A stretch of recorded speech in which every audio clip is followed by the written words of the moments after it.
जय जगन्नाथ सांग मैंने वेलकम कर गोटे नुआ मिनी ब्लॉग को।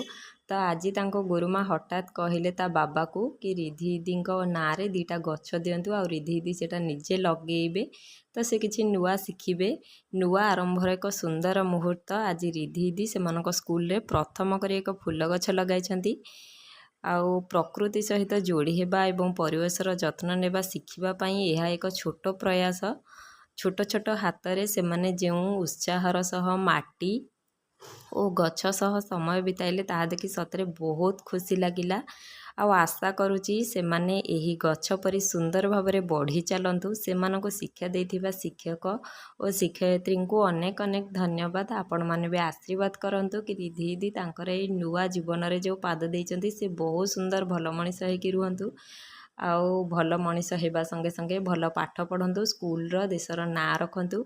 और रिधि दीदी भी बहुत खुशी थिले, तांकु गोटे नुआ किछि करिवार सुजोग मिला। जदि वीडियोटी भल लागिछि प्लीज चैनल सब्सक्राइब करेंगे, कमेंट निहाती करेंगे वीडियोटी।